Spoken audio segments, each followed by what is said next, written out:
What's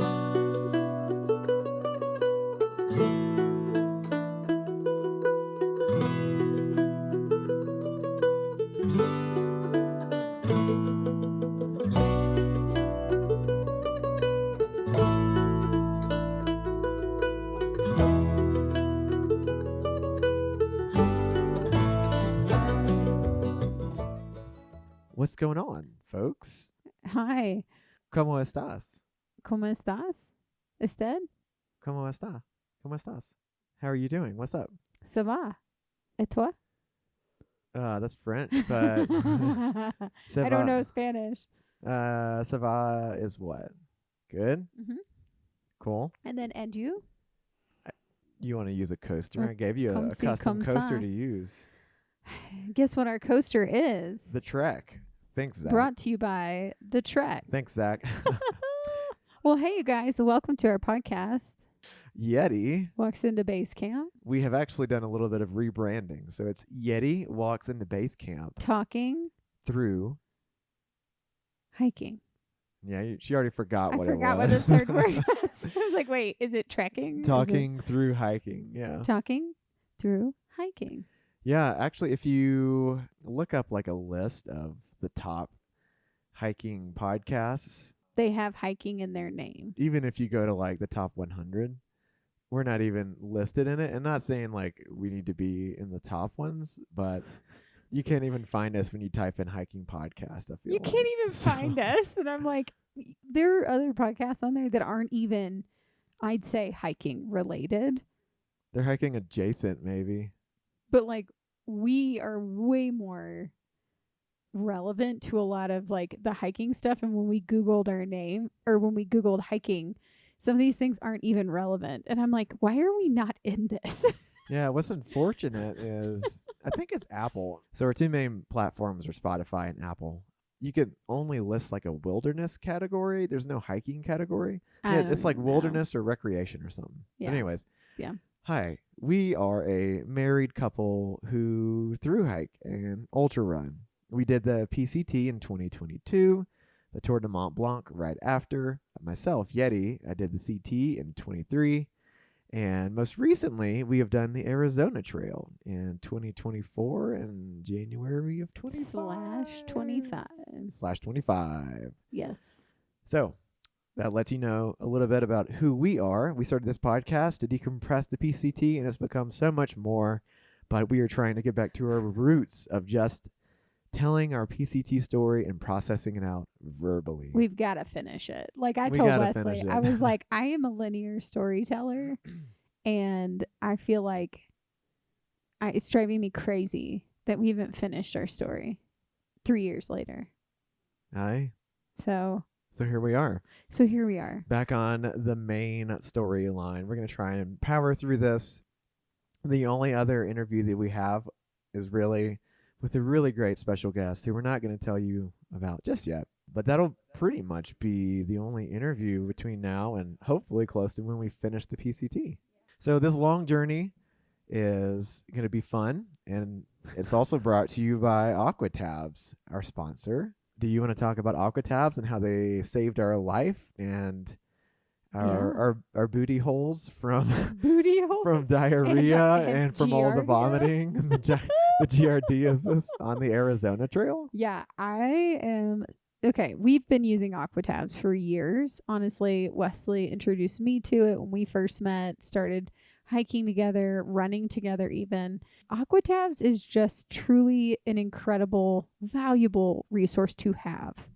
I think that when you are running, if you've got a long day running, training, or if you are through hiking or even doing a backpacking trip for a couple days, you should have Aquatabs with you, but you should have this as a second alternative to your water filtration device. I think that what it is it's a chlorine tab, and you put it in 1 liter, 2 liters of water. Yeah, depending on the one you've got. And wait 30 minutes and voila. Sometimes we use it for spring water. Sometimes it's running mountain water. Like if there's running water, honestly, we won't even use our filtration device. We'll just tab it is what we call it. So you can either filter your water to make it drinkable, or you can purify it or treat it. Some people use bleach, some people use iodine or like multi-step processes. We prefer the beautiful Aquatab. And like she said, we've coined just tab it. So instead of sitting there for anywhere from 5 to sometimes 30 minutes, depending on how clogged our filters are. If you're on the AZT, it might take you 30 minutes to filter one bottle of water. So we'll just grab in our water bottle some cleanish looking water and tab it and keep on hiking. On the AZT, we're really thankful we had Aquatabs. They're super lightweight packs, and they come in like a pack of, I don't know. It's usually about 30, I believe. 30. They're very lightweight, and on the AZT, our water filtration devices froze, and not because we didn't sleep with them or hike with them. It was because the water was so cold there, because we did it in winter, that it froze it as it was going through. Well, technically not the water, because the water was above freezing because it was liquid. But the ambient temperatures were so cold, as the water was stretched out and passed through the filter, it froze inside of the filter. Okay, fine. But I mean, what are you going to do? Because you got to have water. And if the water is legit green and full of muck from a cow pond, like, bird poop, you do what you got to do. Yeah, it's gross. So, yeah. But I will say there was nowhere else to buy a water filtration device for hundreds of miles. And so what we ended up doing was just filtering out the cow pond water or the bird poop water with our water filtration device. And then we would Aquatab it. Yeah. And it was great. We do have a discount code for Aquatabs. It is the first part of the name of our podcast. So Yeti walks into Basecamp, all one word. That will get you 15% off of your online Aquatabs order. So you can go to the Aquatabs website, which you can use our discount code, or you can even get them from REI. They sell them. I think Walmart may sell them. There's a few stores that sell them as well. But you just won't get our discount code. Yeah. So you should totally use that discount code. Why not? I don't even know. I don't think we get commissions on those, but maybe. I don't know. Either way. Either way, I highly recommend you should get some Aquatabs. So do it. Okay, now should we get into the drink of the choice before we get into the PCT? Yes. What are you drinking? I am drinking from our mystery box. So we have a mystery box because Wesley right now is working at a brewery here in Breckenridge called Highside. And they had these like random beers in the back. They were not labeled. They have like barbecue sauce on them. Like they've just been kind of hanging out there. I don't even know. No labels. No labels. So we decided to take them. And so we've been trying them. I think this one's an IPA. Pretty positive. Let me taste it. Or maybe it's maybe it's the Kolsch. It's got like a hoppy. How do you get a Kolsch and an IPA mixed up? Those are two very. The more I'm drinking it, the smoother it tastes, but it's still got a hoppy flavor to it. And the Kolsch doesn't have it has a hoppy, but it doesn't. It tastes like a hazy, dry hopped pale ale. Is what it tastes like. Is it? Tastes like that. Okay, you would know. It's probably closer to what you were thinking. What? Kolsch? Yeah, you're like Kolsch RPAs, something like that. Yeah. Yeah, it's a mystery. I don't know. It's yellow, orange looking. It looks like my pee when I'm super dehydrated hiking. Yeah, when she wasn't using enough Aquatabs. What are you drinking? I'm drinking a Schwarzbier, which is a dark style lager. This is from Von Trapp. Schwarzbier. German. Love it. German. Yes. Let's see. Now we should begin our PCT finally. Do you want to do any Cotton World updates real quick? I mean, we're back from the AZT. Yeah, we're back from the AZT. We didn't quite finish. We're going to go back this year and finish. And that's really our update. We hope. No, we will. We also, I don't know, you're graduating this May. Yeah, graduating this May, working on a lot of projects and working a lot in the meantime, but trying to save up. Yeah. And I'm back in the freelance world. She's back in the freelance world. I've booked a few gigs as an assistant director. She has. And we're trying to get our podcast back up and going because we had zero motivation for podcasts when we finished the Arizona Trail. Yeah, we had zero motivation, I think, for anything. For a lot. Oh, one other update. We are getting rid of subscriptions for our episodes and just releasing to the Gen Pub. Yeah. Thank you. I mean, our Patreon supporters, we really appreciate you guys. And we're still keeping that going. We're still keeping that going. We still want to post our videos and photos to you guys and keep that intimate. And maybe have like a little online meetup. That would be fun. That would be fun. Yeah, we should do that. Like live Q&A. All 5 of them. But our subscription episodes just weren't really hitting hard. Yeah. And it's just a lot of time. So yeah, and we felt like we were probably losing traction because 2 of our 4 episodes a month were subscribers. So yeah. So we hope that the PCT stories will bring you all back. So welcome back. We're really excited because I feel like it gets juicy from this point forward. It does. I mean, Sierra Nevadas was pretty juicy. I think we should just go in and knock out these questions super quick. Let's do them at the end. You want to do them at the end? Yeah. Why? Because I want to get into the PCT. You don't want to just do these real quick? No, because we've been talking now for 15 minutes. Oh, my God. I don't. No, let's do the questions at the end. It breaks it up. Fine, we'll do the questions at the end. TanyaCG, thank you for reaching out. And Michelle Lamb, a.k.a. Tahoe Dynamite. You can just wait until the end. Or just fast forward. I feel like questions should be at the end of a podcast. We can do that. What do you guys think? Do you think questions should be at the beginning or the end? Do you want to get into the episode and then hear the questions? That'll be a poll question on this episode. Yeah, so I'm please, curious because clearly we are having a divided answer. We are having a divided answer. All right. This is our week 12 of the Pacific Crest Trail 2022. This entire week, we hiked a whopping 60.30 trail miles, but we logged about 75 total miles because we had to get over a pass and into a town. So happens pretty much all the time in the Sierra Nevadas. Yep, we are in the Sierra Nevadas in the middle of the thaw. So listen to our last few weeks. They cover the PCT. They're in the Sierras. Which kind of sucked. But day 78, this is day 1 into week 12 here. We do Silver Pass this day. Is this the day when I took really good pictures of you in the morning before the sun had hit? Yeah. We're hiking by a frozen lake as we're climbing up to Silver Pass. Because this was before Mono Creek.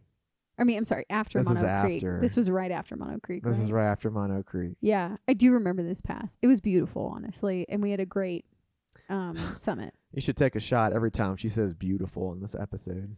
It was all very beautiful, but it was all very mentally painful. I think that was the night where we had camped by the lake, and Deuces did not camp with us. He camped before us, and that next morning, like the day that we're climbing up Silver Pass, we're packing up, and Deuces walks by, and we saw his boot pack, but he was already gone. Wait, so then we hadn't done Mono Creek then, because Mono Creek, where I remember it vividly, where we camped at Mono Creek, there was a big down tree. There was no lake before, like right after the Mono Creek waterfall thing. We camped at this random ass It says for day 77 crossed Mono Creek. So the day before we crossed Mono. Well, we didn't camp at a lake. I know that. We camped at this spot that had like patches of snow and like a tree log or something. There's no lake. We'll go with that. I don't remember a lake at all. I remember we had lakes, but we did not have a lake after Mono Creek. I just remember seeing like it was this interesting space where there's like patches of snow everywhere. Okay. Yeah. But anyways, we hit mile marker 900 this day. That's kind of a big achievement. Yeah. I think the other big notable event of the day is we were doing a lot of pretty gnarly post-holing on this day. We kept getting into these little switchbacks going downhill in the forest. And so we would try and cut some of them because the switchbacks tend to be frozen on the PCT this year for some reason. And we're like almost sliding on our butts downhill. And was this where we were like all these switchbacks and we would just go straight down because we were like... Isn't that what I just said? Yes. I'm sorry. I was re-saying it in my head. I vividly remember this day. And we were just doing this ad nauseum the entire day. And we get to the bottom of one of these like butt slide / glissades. I can't even call it a glissade because you're just post-holing to your butt in the snow. But you're just trying to survive past it. there was this like spot at the bottom of one of the downhills, and it was kind of open, kind of snow free, and that is where we like had lunch, and all of our stuff was half soaking wet because we keep falling in the snow.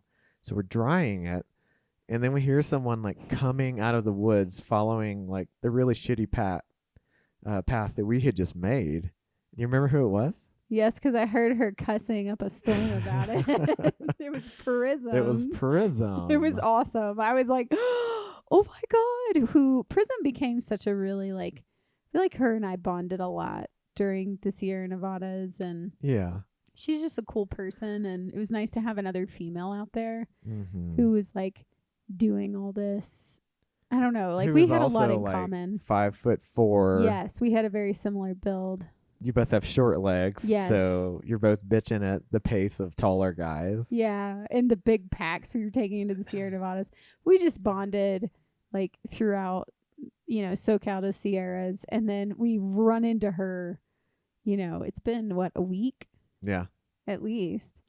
Maybe more. Maybe more. I think since Bishop, to be honest with you. Yeah, and we ran into her at Bishop because she was coming down Bishop Pass and we were coming back. Mm-hmm. Wait, now I don't remember. Were they just right behind? They were like a couple days behind us, I think, at that point. Yeah, so Prism is usually mentioned with Shroom Boots because they were kind of a couple on the trail for a while. They were a tromance. But they also hiked with this guy named Romeo. Oh my God. And apparently she got sick and tired of trying to herd kittens with Shroom Boots and Romeo, so she just hiked ahead of both of them. She had some really funny stories because Yeah. Romeo would just get high all the time. I think Shroom did too. Yeah. And they just like stare off. They'd like go on different paths, and then she's waiting for them and they're never showing up. So she was like, fuck this. And she went on and did her own thing, which worked out because she ended up hiking with us after we met up. We were like, oh my gosh, hi. We haven't hiked in forever together. Yeah, so let's hike together. So the two of you hiked ahead, and I hung back and just listened to music in an audiobook, as I do. Yeah, this is like one of the few times I'm hiking by myself, which is kind of cool. And her and I caught up. Yeah, y'all caught up. We had some things to catch up on. You had some things to catch up on, as les femmes do. Yes. Yes, it's not hard for us to start conversations. No. Was this before or after the Shroom Boots thing? I think it was right in the middle because he had gone to the wedding. Not to give too much information up, but he had gone to the wedding and then he came back and was acting really weird. Yeah. And so she was like really confused and didn't know what was going on. And this was like a tromance that started on the trail. They didn't know each other before, but they had a ton in common. They were really connecting and bonding to the point now we're a month and a half into this whole trail. 6 weeks in? 2 months? Did you say 6 weeks? We're in week 12. Oh my God. I'm sorry. We're like, what is that? 3 months? Holy crap. It goes by so fast. 3 months. Okay, we're 3 months into this whole damn thing, and they've been together like glue from the beginning. Yeah, we saw them, remember, the beginning of week 2 in the San Jacintos. Yeah, so they had already been bonding by that point. Mm-hmm. So they were like talking about being together post-trail. To give you a really brief description of these folks. So Prism is like 5'3", 5'4", blonde hair. Really pretty girl, like beautiful. She's very striking. Like kind of looks like a little bit of Norwegian, like super blonde hair with blue eyes. She does have blue eyes. Okay. Mm-hmm. Really cool personality. Yeah, super fun. And then Shroom Boots. Wait, how old is she? Is she like in her mid-20s? She was turning 30, I think, that year. So she was a little bit older, yeah. Okay. And then Shroom Boots is like this 5'11", 6 foot something guy. Messy, like brown black hair. Kind of like a goofy hippie guy. Kind of remind me of Shaggy a little bit. Like a little bit. But yeah, super cool, tall guy. Chill. Super chill. Yep. Like Prism was very, like on it. She was on it. Yeah. She knew what she wanted. She knew who she was. She doesn't want you to give her, like, she will cut you straight. She's a direct shooter, like type of person, which I highly value. Yeah. And Shroom was kind of like, dude, he's riding the wave, man. He even said that. I'm riding the wave, man. Yeah, this is the guy who, way back at Acton KOA, had said that he had not been mad one time on the whole trail. I was like, I bet that's gonna change. I at wonder some if that point. changed between acting KOA and the Sierra. I'd love to know. Yeah, no, he's super cool guy, and they were both super cool people. Yeah, they were. But they were going through something in that time period. So Prism and I hiked ahead, and we're talking through some stuff, and all like the process of the tromance. The process. But yeah, so that was where we were at. So she did end up hiking with us the rest of the day. We camped in the snow. This is funny. I remember we were all hiking together, and then she like randomly just left and like split off, and she was like, "Y'all hike ahead," and we kind of guessed that she was taking a poop or something. Yeah. But I was like, "Do you think she likes hiking with us?" And you're like, "Yeah, I think she does." And I was like, "I don't know, 'cause she just left us." I think she had to poop. I think she had to poop. It just goes to show how many times we hiked with other hikers. I know, not often. Not often. But we did all camp together that night, and she had no idea if she was going to see Shroom or Romeo. But, I mean, we camped pretty much almost at the split. Yeah, really close. Where the PCT pass. splits off and goes towards Mammoth Pass. Yeah, and you do a cute pass, but and we didn't explain. Romeo is one of her like really, really good friends, and they met.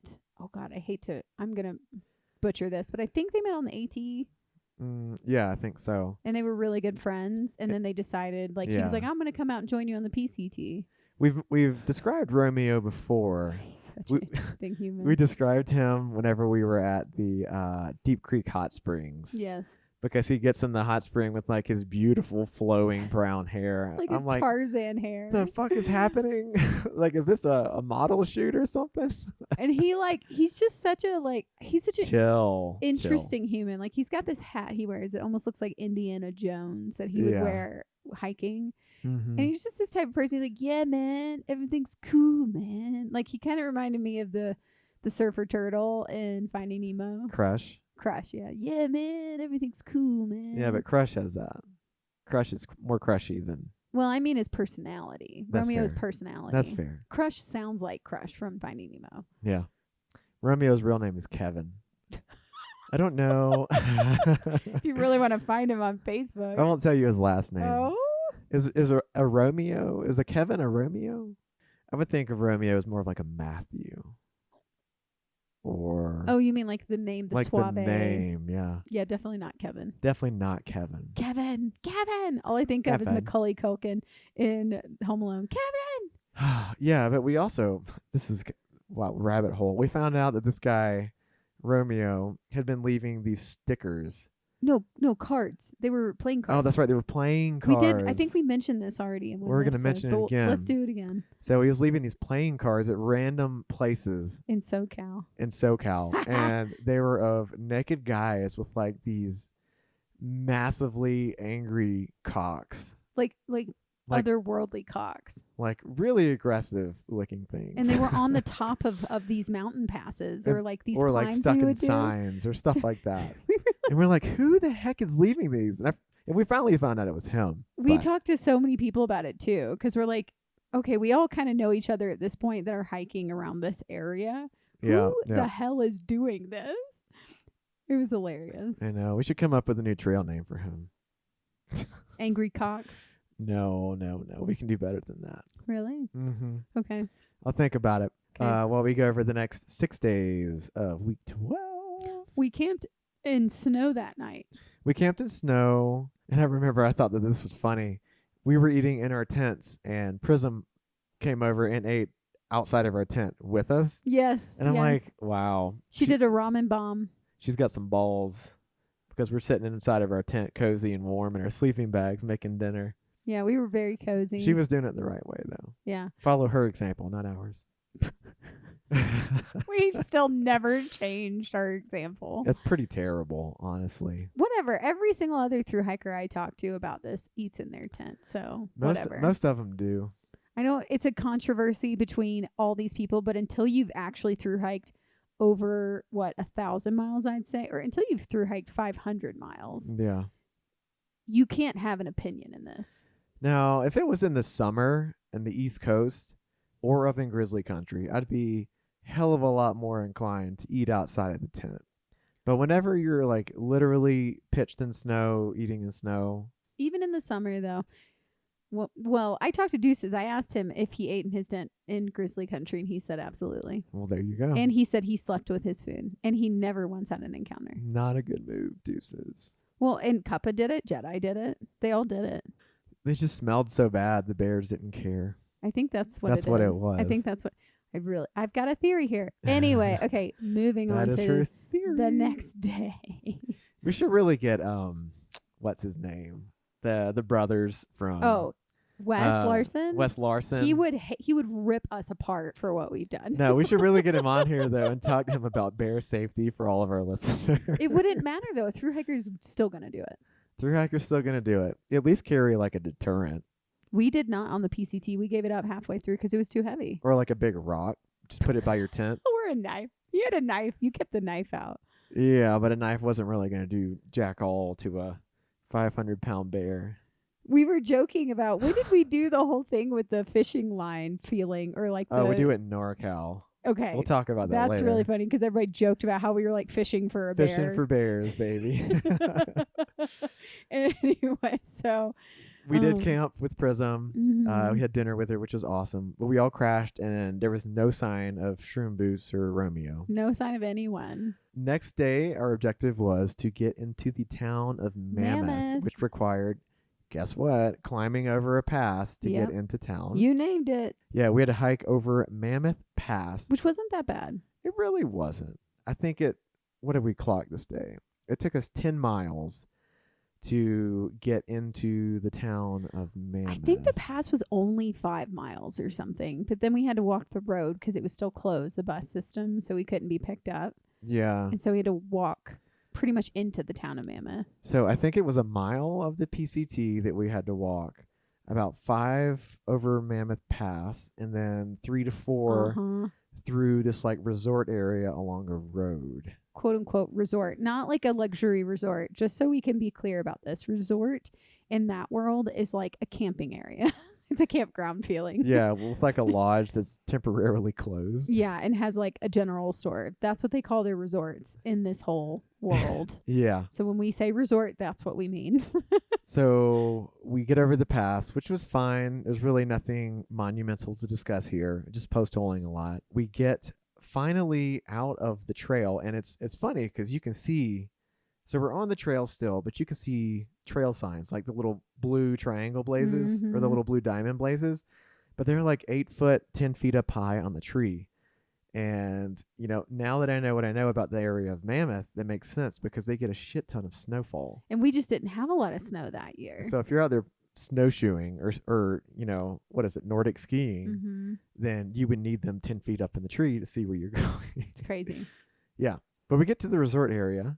Do you remember what we did and what happened there? I remember we hitched a ride with this guy. Yeah, we're doing a bunch of road walking. We did a ton of road walking until we finally got into this place. We got to the resort area. We went inside, and the sweet girl at the front desk was like, yeah, we can't really help you.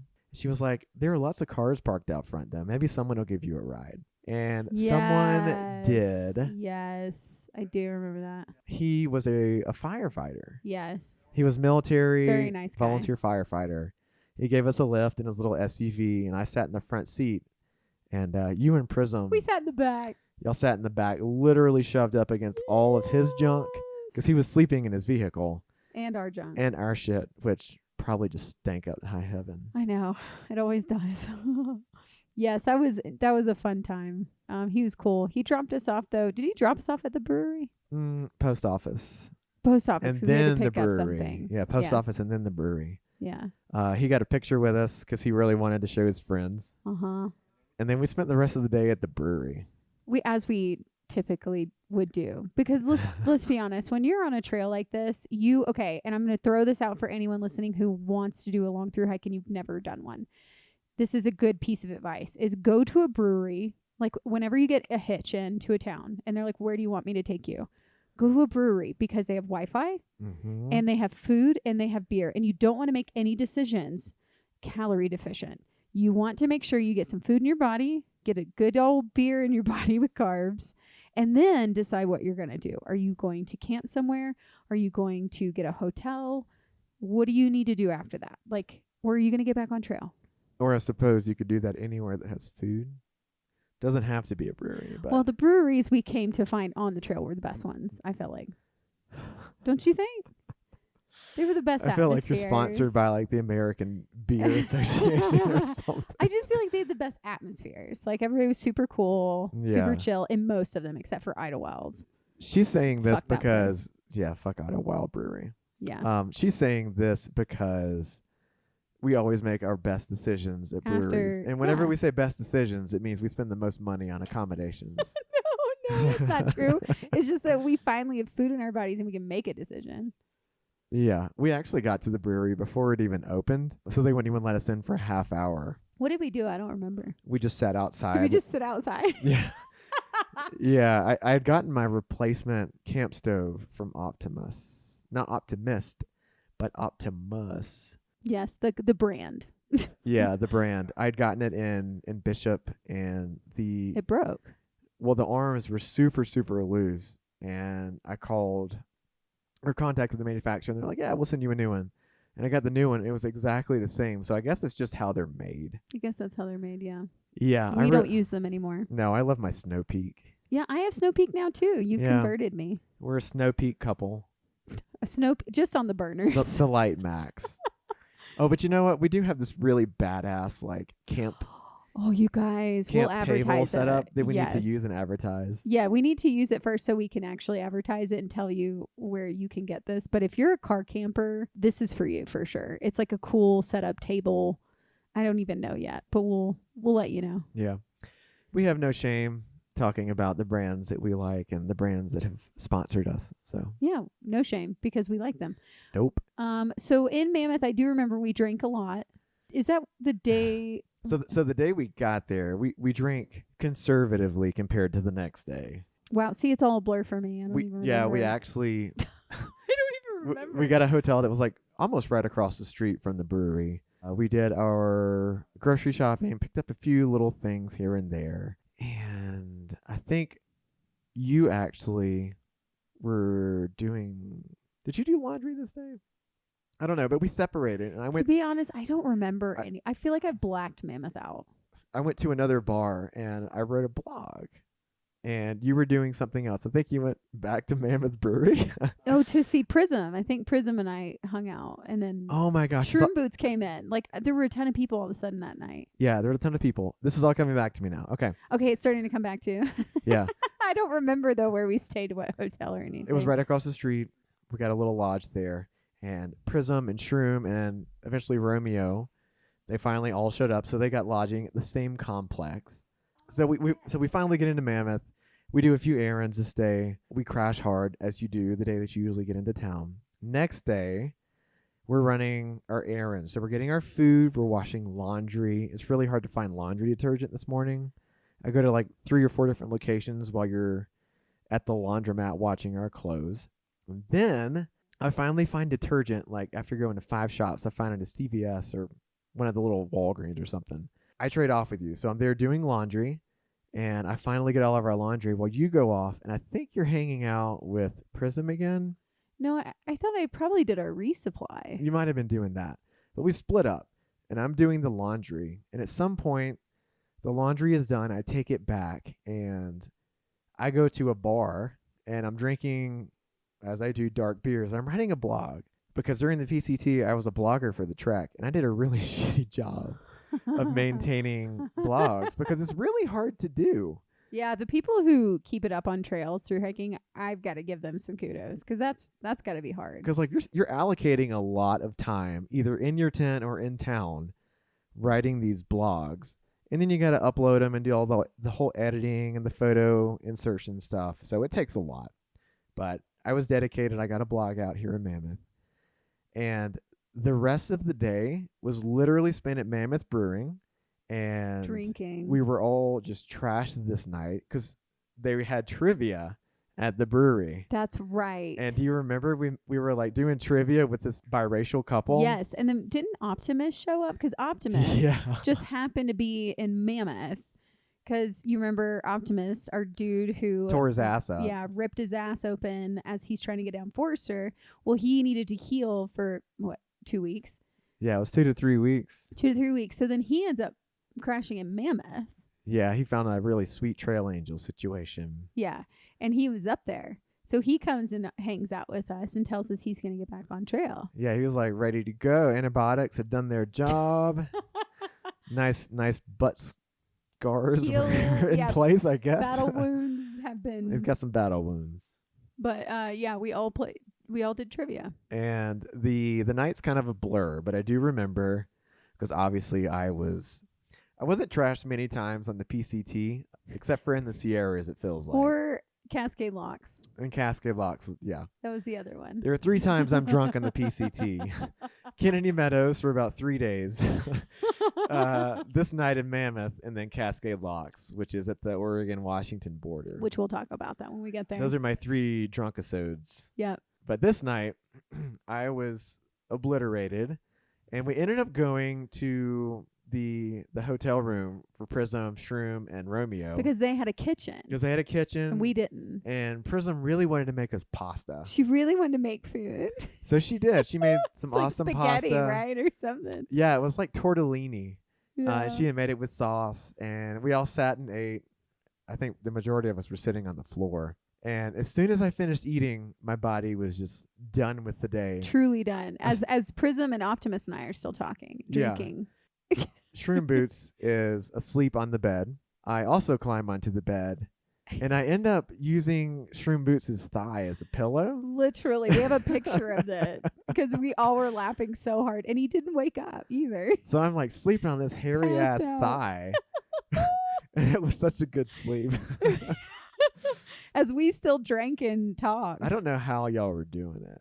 I think it's because I paced myself, though. I wasn't chugging beer. Yeah, and I always drink the high gravity. It's like the high alcohol you do, beers. like the 10%. And yeah. I'm doing like 4%. Yeah, so they really caught me.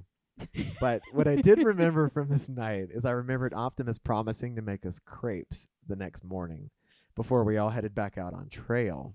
I feel so bad. Poor Optimus. Like, seriously, we need to have this guy on the episode. I feel so bad the way I treated him. I was just, we'll get into it, but I was a bitch. Get into this. I was a bitch. Optimus, if you're listening to I'm this, so sorry. just know that this is what went down. And I probably should apologize to you. Yeah. But let's say, so we took our 0 in Mammoth, right? And then the next day we're getting on trail. And you guys, I really have tried to break this part of me. So this is day 4 into the week. Yes. And I have genuinely tried to do this on the AZT, break the producer AD part of who I am. And I just can't do it. Like, and this is me who calculates out the time we need to get back on trail. And I'm already thinking, okay, well, we have to leave by like 6 o'clock so that because we've got to get a hitch and then we've got to hike up and then we've got to get over the pass and then we got to get back on the trail. And that's all going to take like half the day. So my brain goes into this weird panic mode. It does. Like a crisis mode of like, no, we have to be out of here by 6. And if we don't leave by the time that's in my head, I just get into a complete tailspin. And it's taken me almost 5 years to learn how to handle this side of her. I do feel like on the AZT, I try to do better. I definitely was like letting things go more. You were. I was like breathing through it and not like freaking out or panicking most of the time. Yeah. I was working on it. I was working on it. I can't wait to tell y'all about the AZT. Oh, God. That'll come soon. It will, because what a trip. What a trip. But I definitely was in this space, and poor Optimus, he had told us that day, I'm going to hike out with you guys. And for some reason, I've got this weird thing. Well, it's not weird. She needs to be given a choice. I need a choice. I grew up in a situation in my life. This is going to sound so horrible, but I grew up in church culture where you didn't really have a choice in your life, and not to get too deep, but you didn't have a choice and you just had to like do what you were told pretty much, or else like you were a sinner, you were bad, you were going to hell. Like there were just these things that no one even thought about. And I don't even think people who are in it would even think that they do this, but it's a very spiritually traumatic, manipulative tactic to try to keep people in line. So now as I got older and I have kind of deconstructed through a lot of it, I've realized I need a choice. I need to feel like I feel empowered in my life. And get to have a choice. So Optimus says, like, I'm going to hike out with you guys. And I instantly just curl up inside. And I'm like, no. I instantly am like, no. Because I need a choice. If he had just said, hey, are you guys okay with me hiking out with you? Blah, blah, blah, blah. Because I didn't want to be responsible for him. I was like, what if his ass opens back up and he starts bleeding everywhere? Now we're going to be stopped in our time. And remember, I have a time panic. So now all I'm thinking is, great, his ass is going to reopen on trail. And now we're going to be days off the trail and we're going to be responsible for him. And he didn't ask us for that. He didn't ask, are you okay with me hiking out with you guys? And I'm going to stop right here. I'm going to let you continue, of course. No, but you're good. I just want to say that we went through a roller coaster of emotions when it comes to Optimus. But at the end of the day, we love Optimus. No, we love him. Yes, he's like a son to us. And we've heard a lot of good and also a lot of bad things about Optimus. But I just want you to know we will always support you because we love you, Optimus. Yeah. At the end of the day, you truly are like a gem to us. Yeah. But clearly we went through some up and downs on the trail. You know what? We grew a lot emotionally because of you. So thank you. We really did. And we had no idea until after the fact. But here we are. Yes. And so when he didn't give me a choice, I instantly was like, no. And I was pissed. So the next day, right, Optimus is going to make us all crepes. And I'm like, we got to go. Well, we woke up late. We packed up, and I started panicking. And come to find out, he actually did make crepes, and he had us one to go. He did it. It was really good. Like, damn good crepe, and he put Nutella in it. I really want him to come visit and make us crepes again. Like, I want to redo. Yeah. I feel like I lost the moment because I was panicking. And do you remember how we handled the situation? We just left him. We did a little bit of gaslighting. Hopped on a trolley and kind of delay texted him. Yeah, I'm so sorry. It was a little shady, I admit, and I'm really sorry about that. Yeah, I am too, looking back. That was really mean. Yeah. Of me. I led that Which whole is thing. Funny because he still ended up camping with us. He still caught us on the trail. But no, I did get really concerned for him though, because I knew he was on trail, and we did talk about a place that we were going to camp together. Yeah. And he did find us on trail, and he even was like, don't worry, you guys, like I'll find you on trail. Like, he was really sweet about it. Like, yeah, even though he was like 2.5 weeks post recovery because of your pace, he still caught us. Rude. But he really did. We finally got to camp, and we were starting to pitch our tent, and here comes Optimus. Yeah. And he was like, he hasn't been hiking for 2.5 weeks at this point. Yeah. But we were camped about a mile south of the Devil's Post Pile, which is a really cool monument to see. Very, very cool. On the PCT. Yeah, very cool. But we did camp that night. And didn't we camp with Azul and Moonbeam as well? Wasn't that that night we ran into them? No. Oh, okay. So it was the next day then that we camped with them. Yeah. Okay, sorry. I don't remember where we camped with Optimus then. We camped right by the river. It was a really raging river. I can't remember the name of it, actually. But anyways, it was a raging river. All the melt, or all the thaw, was making it just surge. I'm actually taking a watershed class right now, so I'm learning a lot of cool terms. So. Ooh, wait, say that again. It was surging. Surging. Yeah. Whoa, say that dirty. It was in a V Valley type, which is probably a type 1 or 2. What does that mean? Unnavigable. So you can't. And I can't remember the name of the freaking river, but I hiked down to it, and we had hiked out beers from Mammoth Brewing, and I'd stuck them under a few rocks to cool off while we were pitching our tent. I do remember that. Yeah. I remember that. And then we just camped with Optimus that night. As he does, he slept in. And we did not leave with him the next morning because he slept in. And typical. As is our nature, we try and get up early because of me these days to hike. And we left. But also, we had prefaced. So there is a JMT, so a John Muir Trail split off of the PCT. that rejoins. And a lot of PCT hikers will hike this, but you're technically supposed to have a permit to do it. We prefaced that we were going to take the JMT split, and Optimus didn't want to take that anyways. So we were like, well, I guess it's okay that we're not hiking with him right now anyways. So we left him at camp, and we continue on, and we take the JMT split, and boy, that was the biggest mistake, I think, of the entire trail. What a fucking hellish blue blaze that was. Okay, and it's not even, so people had said, the JMT split was gorgeous, beautiful. And it was. But here's the thing that we have to preface all this with is we have been hiking through snow for 4 weeks now. Like, we are over it. We have been post-holing. We just want some dry dirt to walk on. That's it at this point. And we here, like, we didn't know what we were getting into in the JMT, and everything's starting to melt at this point. So now we're starting to hit some dry dirt. And we heard from other people that the PCT side had dry dirt. So we were like, you know what? Maybe the JMT side has dry dirt too. And here we are on the JMT side.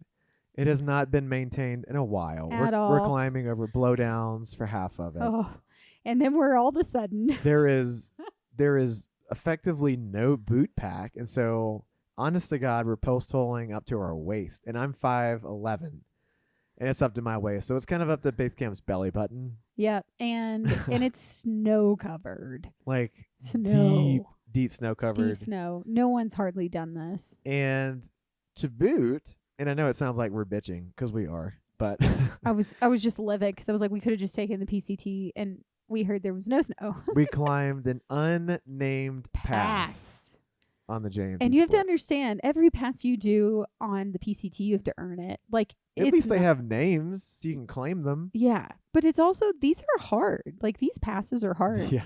And we're like climbing, and all of a sudden we're like, oh my God, we're on a pass right now. Like, this is not just a climb that's cutesy and then we just kind of go around it. Like, we're actually climbing a pass. And when we're climbing the pass, we run into these 3 jolly fairies, is what I'll call them. They're JMT hikers. And they're 2 guys and a girl. And they are just laughing and giggling, and they're so happy to be outside. And what mile are we at this point in our journey? I don't have the mileage. But where are we, like, in our mile range? I don't have that. Oh, but we're well over. So we've already hit 900. We've already hit 900, so we're probably approaching 1,000. Yeah, and these people have just started their journey. Yeah. And they're going Sobo, and they are probably 50 miles in, maybe. Oh, and they were just loving it. And they were like, oh my God. Like, I'll never forget the girl. Like, I'm just pissed out of my mind. Like, steam is coming off me. And this girl's like, oh my God, aren't you guys just having the best time? She had probably just eaten like her 3rd or 4th dehydrated breakfast of the trail. And I'm like, because I think we said we were doing the PCT. Yeah. And she's like, oh my God, you guys are doing the PCT. It's so cool. Like, aren't you having the best time? And I was like, I mean, there are days that are awesome. And you do that voice really well. Thank you, because that's really what she sounded like. She sounded like a valley girl, and I was just like, I mean, but also it's really hard. And then the guys were like, oh, but it's so fun though, right? And I just remember I was like, you know what? You can't talk to a jolly hiker who just started hiking. You're like, STFU. What does that mean? Shut the fuck up. I want you to shut your mouth. I cannot believe that that Elon Musk's son said that to Trump. If you don't know what we're talking about, you need to go on YouTube and find it. It's the funniest thing I've ever seen. But now it's going to become my thing. This episode should probably be releasing the week of the 24th or March 3rd at the latest. So it's still kind of fresh on people's mind. Yeah, it's pretty funny. So we do get over the pass. Everything is just post-hole city. Eventually, we start to, so it kind of like elbows off of the PCT, and eventually we start to reach the intersect, which is going to be by Thousand Island Lake, and that's where the trail is just flooded, super flooded because of all the thaw. Yes. And so I mean, imagine hiking and soaking wet shoes and socks for about 10 hours, and that was it. That was the day. I mean, you can't get around it. You can't avoid it. You just have to embrace the suck. Like, it is what it is. And that's just a fact. I mean, this is not even us bitching. Like, you just get used to it after a while. Yeah, that honestly, if you're going to be in the Sierra Nevadas, anytime between May to probably July, Yeah. your feet are going to be wet. Yeah. Just be sure to dry your feet out lest you get foot rot. Oh yeah, that would not be cool. Or trench foot, whatever you want to call it. Blech. But we do intersect once again with the PCT. And as we are approaching that intersect, we look over and we're like, oh, that's the PCT. And guess what? It is dry as a mother-licking bone. Dry. And we all of a sudden start hearing from all our friends. Like, oh, it was a great stretch. Like, it was a great stretch. There was no passes, no climbing. It was super easy, blow through it kind of thing. And it was dry. And our dumbasses. We're like, let's take a JMT split. Oh, man. That was a painful regrets. agony. Do not take that split. Agony. Do not take it. Agony. Just take the PCT. Go your red line. But I think that this area, Thousand Island Lake, is one of the more beautiful in the Sierra. It's very beautiful. The lake itself was epic. And then whenever you reconnect with the PCT at Thousand Island Lake, you got to climb another pass. Yeah. Yay. Yeah, it was Island Pass. And I think there was another one, like a super small There was pass. Dick Pass or something. You just wanted to say Dick. No, didn't I'm you? pretty sure it was Dick Pass. Might have been, but I can't remember the name. I could be wrong, but I could have sworn it was Dick Pass. And I just want to keep saying it. Dick. Camp Dick. You have arrived, Camp Dick. There's this campground here in Colorado called Camp Dick. that we found. We stumbled upon it, and I typed in Camp Dick to Apple Maps, and all Siri is saying is, "You have arrived, Camp Dick." She's so happy about it. She really enjoyed saying it. Yeah, she kept saying it over and over again. So the last day, not this day, but the day before, is the day you thought we camped with Azul and Moonbeam. Yes. But it was actually this day. This day. Do you remember the campground? It Yes. was, dude, it was like flooded. It was flooded, and we could not find a damn. This is another reason why I was so pissed, because the JMT, I was like, I just remember this is why I was so pissed about us doing the JMT route, though, is because everybody was already camping by the time we got there, and we could not find a campsite, and we had a 3-person tent, and so we just had to find. Didn't we find a little nook in this like cool rock or something? Yeah. We were like practically getting splashback from the river or from the water. I have a piece of bread in my mouth.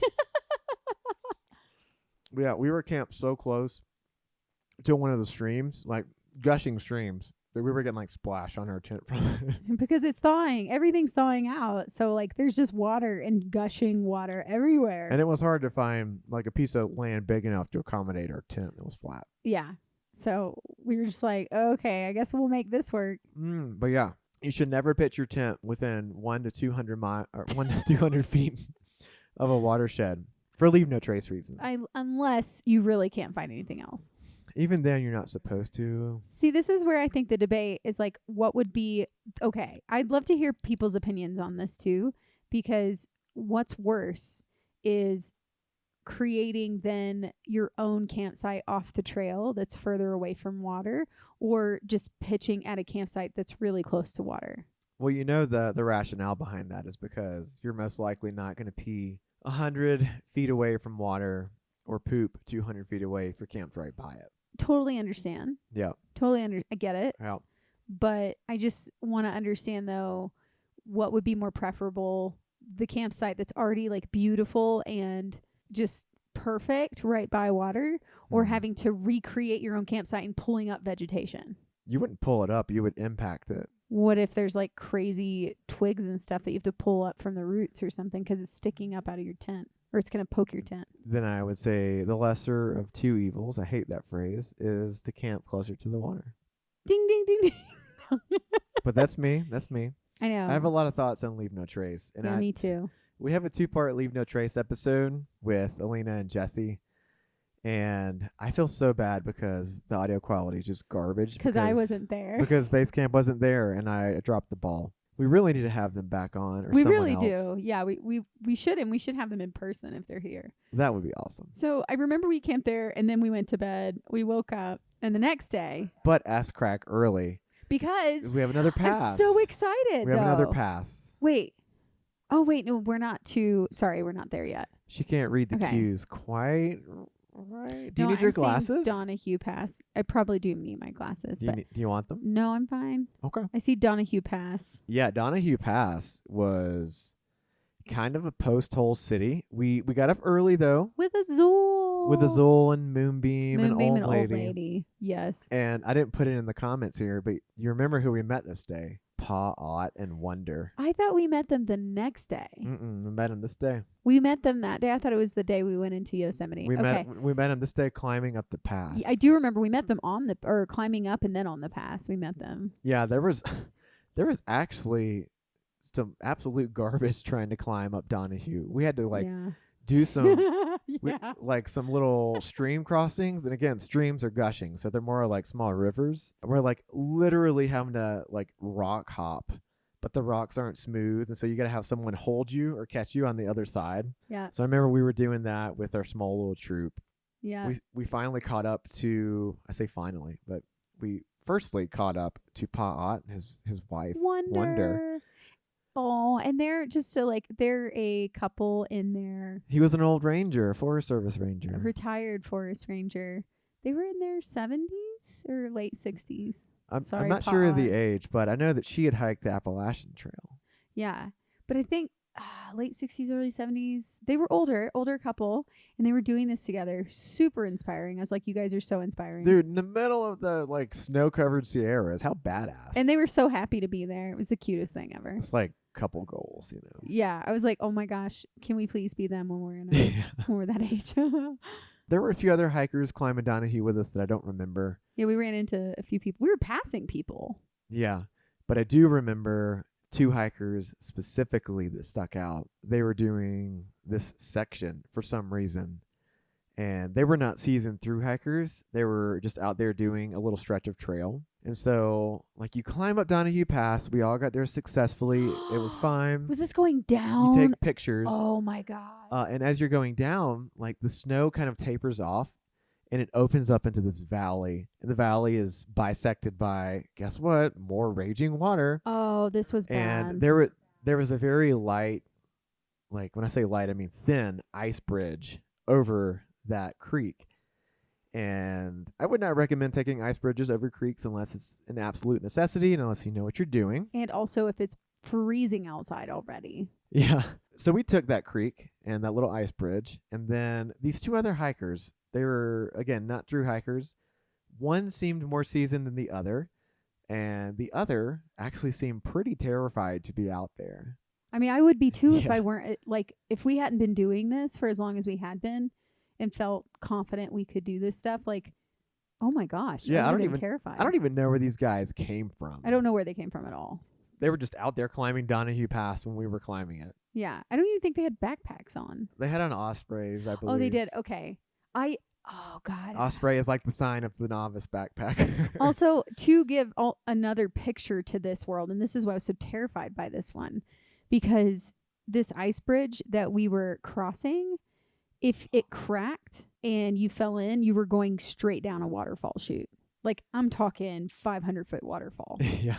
And as you're walking over it, again, this is such a bad idea. We could hear little cracks and pops. Oh, it was terrifying. But it didn't seem enough to where the ice bridge would give way. And we didn't know where to go from there. That was the other thing. There wasn't really a good we did evaluate what is the safest option right now. We can either climb all the way back up and go around. Yeah. And down something else, or we just take this and be done with it and hope it doesn't crack. Because you can see the trail on the other side of the valley. You can see it, yeah. So you're coming down off the pass. You see this little ice bridge over the watershed, and then you see the trail on the other side of the valley. You're like, oh, I just need to get over there. But then you got to navigate this little watershed. Yeah. So we got across just fine, thank God.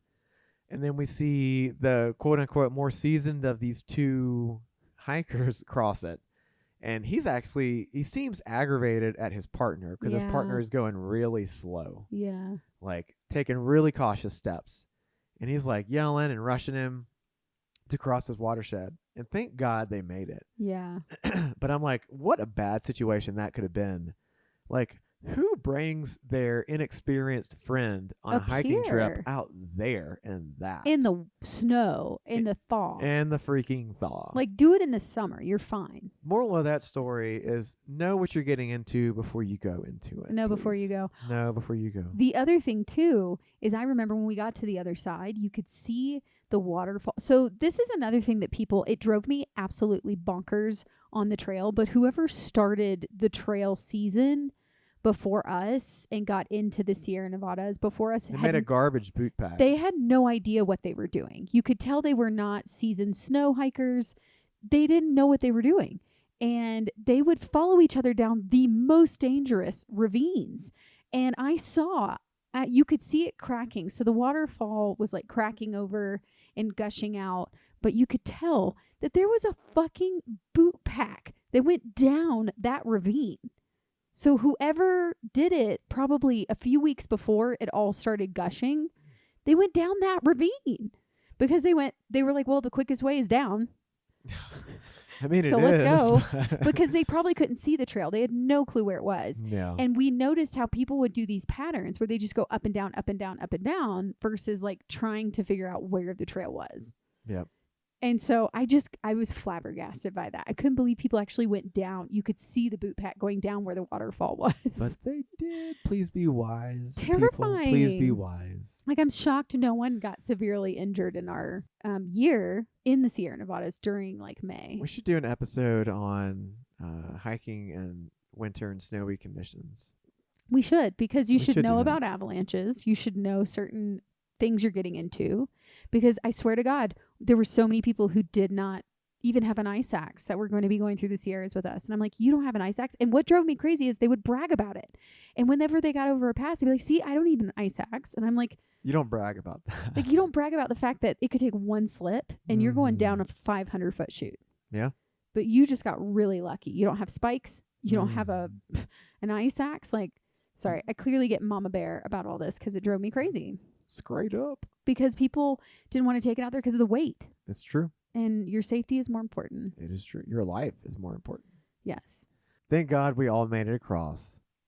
Eventually, you reconnect to the PCT. The further downhill you go, because whenever you summit a pass, you typically go downhill. We're going downhill. Yes. And she hates it when I say this, but the snow thinned out. The snow did thin out, and it was a beautiful downhill. It was a beautiful downhill. Oh my gosh, gorgeous. And then it takes you into the Tuolumne Valley.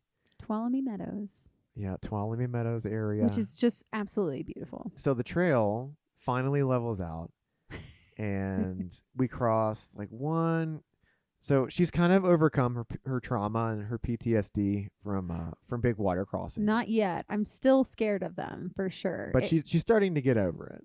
I think no, it was after we got back, because I talked to my sister about it in Yosemite, Yeah. and I was like panicking, and I was Yeah. like, I don't want to go back out. Mm-hmm. But I hadn't fully yet. I think I was just starting to I was like, I just got to get to Yosemite. But that's kind of where my brain was. Do you remember this little water crossing? So we've already gotten down, and the terrain levels out, and you're kind of hiking down in the Tuolumne Valley, or Tuolumne Meadows, and we did a water crossing, and on the other side we finally stopped and we took a nap for lunch, and that's where Pa and Wonder. Like the water crossing, I remember. That's where they reconnected with us again. Because I remember the hiking tree. I remember her crossing the tree, because I didn't cross the tree. I just went straight through the river. I was You like, just fuck went through this. it. I was like, I don't want to cross a tree where I could slip and fall and just get swept away. Yeah. So at least I'll have more control if I just walk through it. Yeah. So it was great to see them again. Mm-hmm. And if you're at this point wondering where Prism is, Prism and Shroom and Romeo, we didn't say this, they had decided to stay Another in day. Mammoth one more day. So So they they were took- behind us. They took a 0-0. Yeah. Took a double. So we are out here making new friends. What? I'm sorry. Also, I do want to say the reason that we are like trying to get to these specific miles is because we were trying to get to a thing on a specific day, and we'll explain that the next day. I mean, you can go ahead and explain the thing You want now. me to? Yeah, Okay. like the thing This is crazy. So my little sister and I are best friends, Amber, and she had messaged me months before and was like, yo, we are getting a campground at Yosemite with our friends, our couple friends, and I don't know if it'll even work out if you can be there or not. And Wow. Tuolumne Meadows is right around Yosemite Valley. So I told her, I was like, I don't know if we're going to be able to make it. Like, we can't plan around it, but let's stay in touch. We'll come to find out as we are getting closer to Yosemite, to Tuolumne Meadows, it is the exact same weekend that they booked the reservation for Yosemite. It was crazy how it just all perfectly aligned. So we were trying to get to Yosemite within that time frame to camp at a campground with them. Pretty epic timing. It was the most perfect timing. Couldn't have planned it better. Yeah. Otherwise, we might have taken a 00 in Mammoth. We would have. Probably. Probably to nurse our hangover wounds. But yeah. But I was like, we got to go. And we made it. The weird thing is there was no camping in the Tuolumne Meadows area. All the facilities were kind of shut down this early in the season. Because it's still winter, quote unquote. Yeah, it's still winter. And you have to camp within or outside of a 4-mile buffer from Tuolumne Meadows, either way. So north or south. So, I mean, we had nowhere else to camp, and there were signs everywhere saying, do not camp, blah, blah, blah. So we're like, okay, well, if we got caught, we'd probably actually be fined. Yeah. Or have our permit revoked, which we didn't want. Yeah. So we did camp 4 miles before Tuolumne Meadows. Camp by a beautiful little gorgeous meadow in the trees by the river. It was beautiful. And it was really peaceful too. Yeah. What I remember from this area was signs everywhere saying, give the plants a chance. So we started making this a part of our thing. Yeah, give the plants a chance. Give the plants a chance. I do recall that night, since we were kind of close-ish to the water and it was still kind of gushing. I kept thinking that the water splashing against the bank was an animal trying to get our food. A bear. Yeah, which is kind of funny. He kept poking his head out. I did do that. And there was never anything, just a light drizzle from the clouds above us as we were lullabied to sleep in our sweet sleeping bag. Great night, but we had a mission to finish. We had to get to Tuolumne, and we had to find your sister and brother-in-law. We had to find them. Because there was no cell service. There's no cell service. And by this point, all we can do is Garmin message. And if you've ever used Garmin messaging, you know that it's easier to send messages than to receive them. And also, though, we had discussed a potential meeting point or something, I think. Like, we had discussed this up before we had service, or maybe it was Garmin messaging. But then Amber and Ryan also didn't have cell service. And so it's like, well, how are we going to find out how to meet? Because we didn't know. I don't think we knew exactly where the trail jumped off the road. We just knew this is the highway that we need to find you on, pretty much. Yeah, I think we had sent them a pin or something, but they weren't there. I don't think they got it, was the thing, because they had no cell service. And so I think it was whatever we had decided that was like a day or two before. Yeah, so we couldn't change it. Yeah. I think that's what it was. Next morning, it only takes 4 miles to get to Tuolumne Meadows. So it's not an actual meadow, but it is a meadow, but it's like an establishment. It's not a town, but there's a post office or ranger station, general parking store, lots or something. Yeah, but that shit was closed. That's right. That's right. Duh. There are pit toilets, which we utilized because thank God for pit toilets, but all the parking lots were overflowing with people. Oh my gosh, you guys. As they do. Culture shock. Culture shock. And everybody in their cute little backpacks, and we're just over here super jaded through hikers. Who are dirty and smelly and just want real food. Mm-hmm. It's like hungry bears that come out of winter. That's how I felt at this point. I was like emaciated. I'm just I'm hangry. I just want a beer. I just want food. And all these people look so cute and clean, and they have these cute backpacks, and we are just jaded. And one thing that I think we've mentioned this before, but to reiterate, whenever you've been through hiking, you can smell day hikers. They smell like detergent and deodorant and perfume and deodorant and cologne. It's very strong. You can pick it up hundreds of feet away. So we know, well, if we can smell them, they can smell us. Oh yeah. But it was also, I will say too, we had been in the quiet. Sierra Nevadas was really quiet at this point because no one was out there. It was still winter. Yeah, some nights all you can hear is the ice forming and cracking on the lakes. And so to just imagine being us, in this world of the Sierra Nevadas for a month, to come out of it, and we're in Yosemite, where everyone is there. Yeah. I mean, everyone and their mother is there. It was very because wasn't it a holiday or something? I don't know about a holiday, but it was freaking packed, whatever it was. It was something. I mean, 5/28 in 2022. Was that a holiday? I don't know. Look it up. I guess it was just a time that they actually could get something Wait, because it's always packed. Was it a Friday? It was a weekend. It was a Friday, Saturday, Sunday. Is the 28th of Friday, the day we got there? Yeah. Oh, okay. Well, that would explain that. And yeah.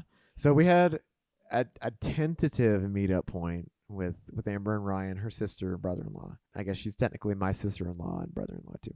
So we get to this meetup point, and we're sitting there for about 45 minutes, and they don't show up. And we're like, what the fuck? And I think I was the one who was like, you know what? I bet you anything they're over at this spot where the post office is or something, which was what, half a mile down? Which was a half mile down the road from where we were. So I, being the white knight, chivalrous as can be, sweet Wesley, I was like, okay, well, I have godlike legs. Let me run down the road. Which takes him 5 minutes. And see if they're there. I run to the post office area, and they are not there. I have a lot of other cars driving by, and I know what car to be looking for, but I don't see theirs. I'm just getting a lot of weird stares from people because I'm running down the road. And he also has short shorts and it's cold. And his white legs. No, I guess tan at this point. Yeah, they were tan. I get to the post office. I don't see anything. I'm looking around for their vehicle because there are a lot of cars parked on the side of the road. Nothing. So I'm like, well, I might as well just keep going down the road. And so I get to about a mile away from where base camp was posted up. And I see her sister's car coming down the road. And it was funny hearing their account of this because they're like, they see this really pale, white-looking thing running up the road towards them with red hair. And they're like, that has to be Wesley. And sure enough, it was me. So they ended up driving me back to where base camp was. And we all got cozy in the car and had a beer. And they drove us to Yosemite Valley. And we all camped in this epic camp spot.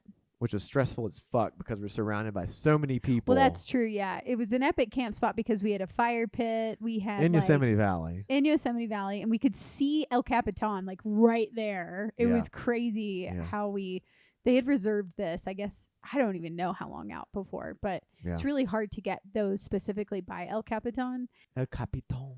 El Capitan. I like that. But El Cap is what they call El Cap. So we could see El Cap like right there by our campground, which is awesome. But yes, there were so many people there. I was starting to have like a panic attack. You just gotta kind of have to like zone it out. But the beauty of it was that Amber and Ryan had brought so much food, and Amber had actually invited one of her friends, Julie or Julia? Julie? Jules? Jules is what she goes by. Jewel ... is what we'll call her. Sweetest girl ever. With her asshole of a husband. White ass dickhead that works for Tesla. He can fuck off. I don't think he works for them anymore. I think he got fired. Well, good. I didn't like him anyway. It was just, okay. We'll talk about this later. Yeah, he just was very rude to Jewel ... He like was verbally abusive to her in front of all of us. I couldn't believe it. I was shocked. Be a real man and be sweet to your wife or your woman. See? Yeah. I mean, oh, honestly. Baby, turning me on. Yeah. I'll stand up for that shit. I almost said something to him. Well, we all almost said something. I don't know why we didn't. He was getting out of hand. Yeah. Anyway, but yes. But Jewel ... She is a sweetheart. She is an awesome cook, and she made masubi. Which, if you don't know what masubi is, look it up. It's basically a rice triangle with Spam and wrapped in seaweed. Yes, and if you know Wesley, Spam is like the key to his heart. It is. Yeah. I love Spam. And so he like ate like 10 of these. Yeah, I ate it. Later in our story, I ate a Spam and honey bun sandwich. Yeah. So no, but that we end up hanging out with them the rest of the night. And what was so great is they brought one of those Weber grill things. So we were like cooking every night, and they planned out all the meals. Yeah. And oh man, we had like fire pit every night. It was so fun. Yeah. Alcohol. The beginning of week 13, we're like taking a 0 in Yosemite. But what is funny about this night, before we end this week 12, is that so each campground has a bear locker, right? Oh, I thought you were going to talk about the ants. Sorry, that's the next day. No, that's the next day. Okay. Each campground has a bear locker, and our bear locker is like overflowing with stuff. Yeah, we can't fit everything in it. And we've been in the Sierras, so we still have our giant bear canisters. So we keep our food in our bear canisters on top of the bear locker. Yes. And we can hear people at other campsites complaining about our bear canisters on top of the bear locker. And they clearly did not know that they are supposed to be bear quote unquote proof canisters. Because even didn't Jules said something the next day? She's like, aren't you supposed to put that like in the bear locker? And we were like, no, like, it's an actual bear. It's a bear locker. Like what we have is a bear locker. It's a portable bear locker. It's just not metal. It's a portable bear locker, you guys. Calm down. But it's just so funny to see all of these people who probably have never been out in the backcountry staring at our bear can. Like, what? And yeah, we sound a little elitist saying that, but it's funny. Whatever. We've gone almost 1,000 miles. I just didn't care. We can say what we want. I was judging all of them. I was like, you need to go out more. And so our week 12 ends with us being judged for using a bear canister as it's intended to be used. As I judged them back. We should get into a few listener questions here, but I do want to say this. We had this guy. So, we have an Instagram for our podcast. It's Yeti Walks in a Basecamp. But our main Instagram account is the ginger _and_ the joy. But anyways, this guy reached out to our podcast Instagram and like half drunken, half non-coherent verbiage. And he texted, "You have a podcast? Podcast is half unlistenable."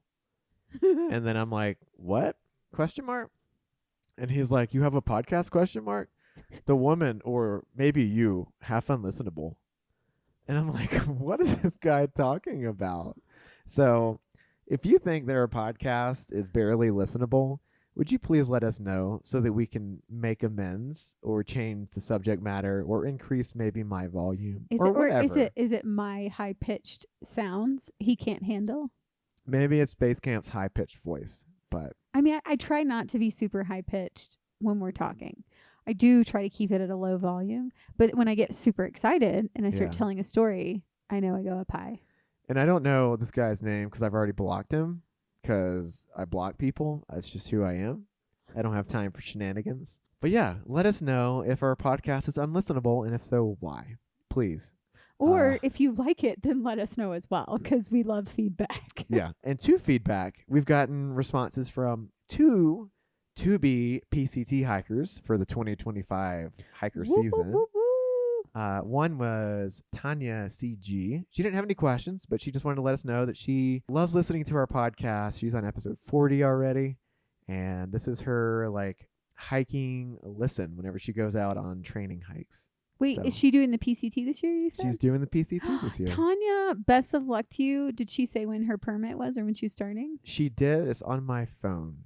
Ooh. I know, but Tanya, if you're listening to this, you got this. Dude, you got this, and we'll be cheering you on. If you have any questions along the way, we're here for you. We can be a support system in any possible way we can. So, reach out to us on your journey. And the other hiker, who we actually met on the PCT in 2022. So cool. Around the Desolation Wilderness, which is near Lake Tahoe. Her name is Tahoe Dynamite, a.k.a. Michelle Lam. Lam. She actually had a few questions for us because she's going to be starting towards the end of March. And I will preface with this. She asked about resupply locations. And if anybody wants a copy of this, Basecamp has done this thing. I mentioned this at the beginning that I do have a breakdown of our PCT venture, and it is literally every single day. I even broke down the miles per day for a 6-month venture. So we wanted to do it in 6 months. I even have zeros in there. And I also have some little nest eggs of like great campsites that I researched, great towns that I researched, and where to send a box even in these notes. So if you want that at all, whether you're planning to do the PCT this year, next year, if you're just curious, would you just shoot us a DM or an email and I'll shoot it off to you. I've got a Google Doc that I can share with you and you can check it out, and I hope it helps. Yeah. Email is yetiwalksintobasecamp@gmail.com, but all this stuff is also in the show notes. We've decided to stop paywalling all this junk, so you can just have it. Yeah, it can be free accessibility. Hopefully it helps you as you're planning. This is specifically for the PCT. So, yeah. But what are Tahoe Dynamite's questions? Let's see. Here's one. Did you guys start your hike at the southern terminus, like literally start walking from there on day one? Or I heard people will stay in town, hike down and hike back up because there isn't really any place to stay, You mean right? Campo? So there's no town. No. we stayed about there is a a town. mile away from the southern terminus. It was called Cleef, which is like a camp. I don't even think it's a horse there. campground area. I don't think it's there anymore. Is Cleef not there? I don't know. I mean, I don't know. Huh. But you should look it up if you are going to be staying there, because it was very low key. Like, they didn't send out a ton of. I mean, the only reason we even found it. How do we even find it? I don't know. Someone had made a comment on the PCT page about it, but it's CLEEF was the acronym for it. I don't remember the actual name. Yeah. Equestrian something. Yeah. But it's really close to the southern terminus. And we had two hikers, like really renowned hikers. One was Legend. Oh, man. Which I heard he was arrested. But another hiker was Papa Bear.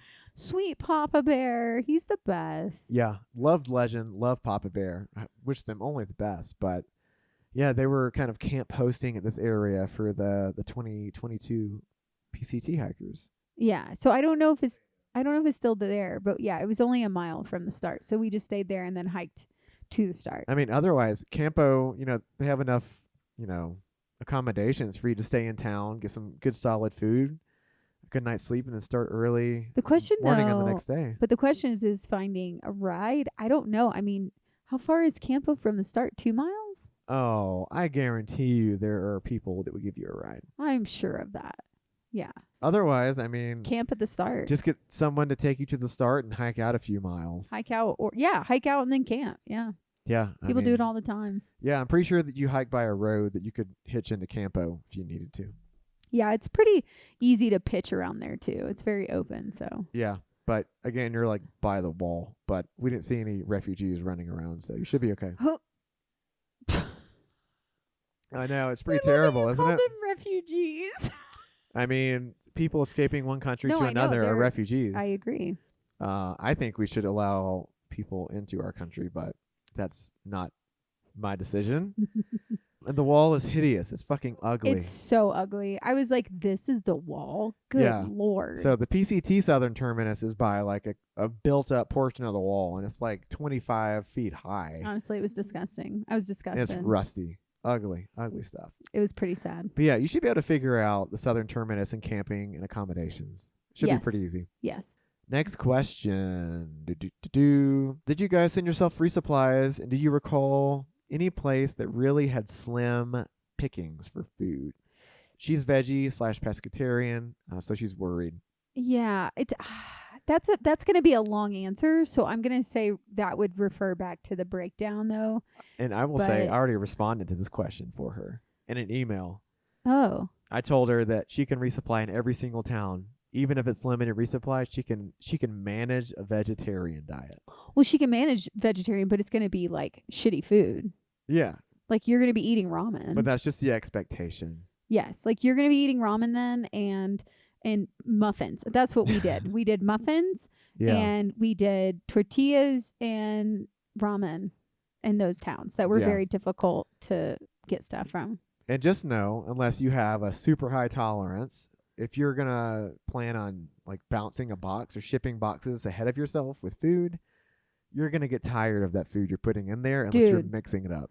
Everybody told us this too, and we will vouch 100% for it. I would I think by a month in, all the boxes we sent ourselves forward, we didn't eat any of it. Like we just wasted hundreds and hundreds and hundreds of dollars. Yeah.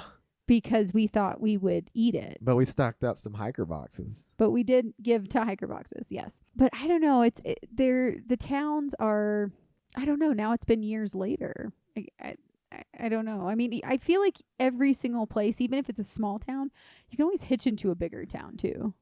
I mean, every town we sent ourselves a box to, we're like, why did we even do this? Yeah, it felt like a waste of time. Like we could have gotten a resupply at every town. So we just have stopped doing that, to be honest. Yeah, and just, succumb to the poor selections of the towns you go to, but it still makes your life so much easier. Yes.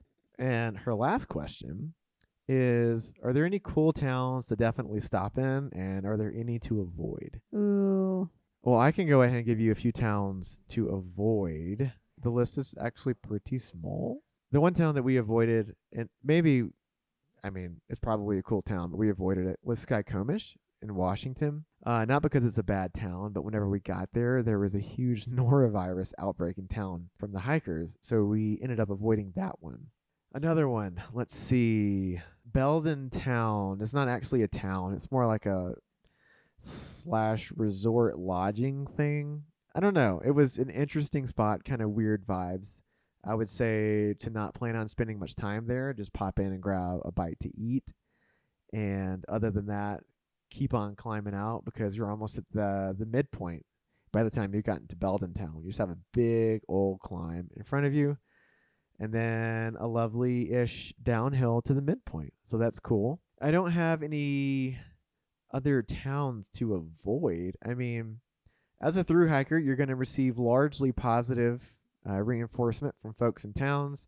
But every once in a while, you'll get some folks who don't like hikers. Or if you're a female, especially for you, you might have some weird interactions with other folks, particularly men. But I mean, just try not to stay isolated and stay in a group or at least with one other person that you trust, and you should be fine there.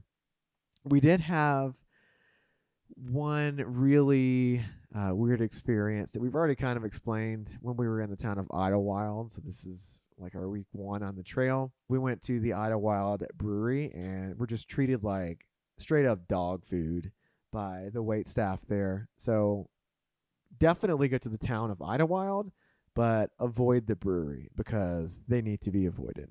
Yeah, and as far as other towns go, I mean, we enjoyed just about every town that we went into, even Hikertown, USA, which is kind of a unique place. So we don't really have a list of towns to avoid, just a list of things to avoid. I will say a town you absolutely should go into is Mazama.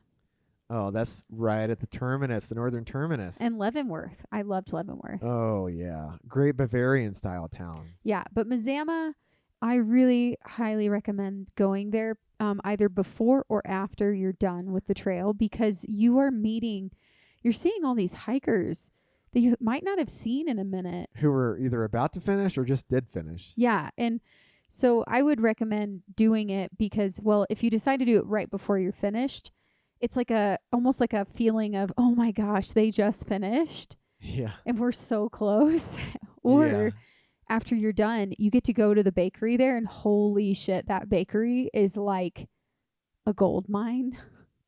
I think it's better than the Stehekin bakery. Another town to go to is Stehekin. You have to take a bus into it. Kind of some weird politics in the area, but Stehekin itself is really cool. Cool vibe. Great bakery. Yeah, great bakery as well. I still think Mazama's was better. Oh, Mazama's will always be better. I mean, their baguettes. They had sea salt baguettes, and they have a full resupply in that general store. Yeah, but I can't say enough about Mazama. Oh, we could take a whole episode from Mazama. Another town, Cascade Locks. Go there. It's in the Oregon side of the Columbia River, just before you cross the Bridge of the Gods into Washington. Dude. What a cool town. And one of the breweries, they do a give back thing where you can get a free beer because people have given money pretty much to pay it forward. Pay it forward thing. So they give through hikers on the PCT free beer. What is it? Thunder or Thunderstruck or something like that? Something like that, yeah. Thunder Mountain, maybe? Maybe Thunderstruck.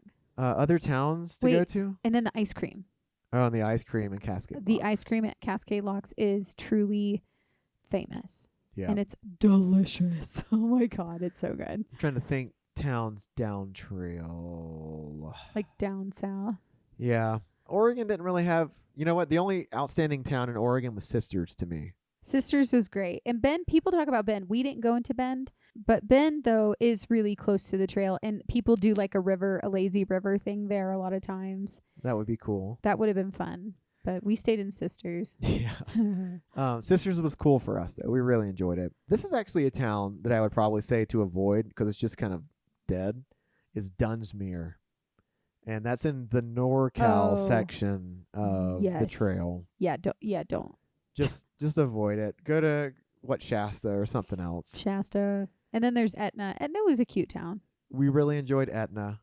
That's kind of a town to go to. And crap, what's the one where we met Amber and Ryan and we got an Airbnb?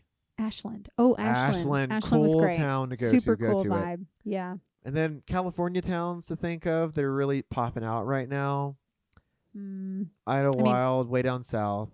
Wrightwood was super cute. Wrightwood, super cool town. Very hiker friendly. Oh no, babe, but the fire went through there, I think. I think they just had a fire. Syed Valley is kind of cool, but also burned. Shoot. Man, I know. Oh my gosh. I know everything's burning up. Yeah, let's just cut all the. They didn't cut the firefighters, but what they did cut from the federal government was the fire mitigators, who actually help prevent forest fires.